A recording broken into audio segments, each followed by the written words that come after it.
ಸ್ನೇಹಿತರೆ, ಇವತ್ತು ನಾವು ಮನೆಯಲ್ಲೇ ತುಂಬಾ ಸುಲಭವಾಗಿ ಮತ್ತು ಸಾಫ್ಟ್ ಆಗಿ ಬ್ರೆಡ್ ಗುಲಾಬ್ ಜಾಮೂನ್ ಹೇಗೆ ಮಾಡುವುದು ಅಂತ ನೋಡೋಣ. ಈ ರೆಸಿಪಿಗೆ ಖವಾ ಬೇಡ, ತುಂಬಾ ಕಡಿಮೆ ಪದಾರ್ಥಗಳಲ್ಲಿ ಸೂಪರ್ ಸ್ವೀಟ್ ತಯಾರಾಗುತ್ತದೆ. ಮೊದಲು ಒಂದು ಪಾತ್ರೆಯಲ್ಲಿ 1 ಕಪ್ ಸಕ್ಕರೆ ಮತ್ತು 1 ಕಪ್ ನೀರು ಹಾಕಿ ಚೆನ್ನಾಗಿ ಕುದಿಸಿಕೊಳ್ಳಿ.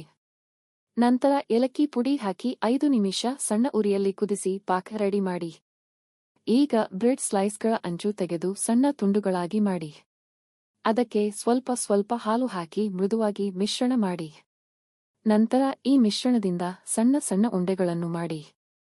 ಚಿರುಕು ಬಾರದಂತೆ ಸ್ಮೂತ್ ಆಗಿ ರೋಲ್ ಮಾಡಿ. ಈಗ ಕಡಾಯಿಯಲ್ಲಿ ಎಣ್ಣೆ ಅಥವಾ ತುಪ್ಪ ಬಿಸಿ ಮಾಡಿ ಮಧ್ಯಮ ಉರಿಯಲ್ಲಿ ಉಂಡೆಗಳನ್ನು ಗೋಲ್ಡನ್ ಬ್ರೌನ್ ಬಣ್ಣ ಬರುವವರೆಗೆ ಕರಿಯಿರಿ. ಕರಿದ ಜಾಮೂನ್ಗಳನ್ನು ಬಿಸಿ ಪಾಕಕ್ಕೆ ಹಾಕಿ 1 ರಿಂದ 2 ಗಂಟೆ ನೆನೆಸಿಡಿ. ಈಗೋ ಸಾಫ್ಟ್ ಮತ್ತು ರುಚಿಯಾದ ಬ್ರೆಡ್ ಗುಲಾಬ್ ಜಾಮೂನ್ ಸರ್ವ್ ಮಾಡಲು ರೆಡಿ. ನಿಮಗೆ ಈ ರೆಸಿಪಿ ಇಷ್ಟವಾದರೆ ವಿಡಿಯೋಗೆ ಲೈಕ್ ಮಾಡಿ, ಚಾನೆಲ್ ಸಬ್ಸ್ಕ್ರೈಬ್ ಮಾಡಿ ಮತ್ತು ನಿಮ್ಮ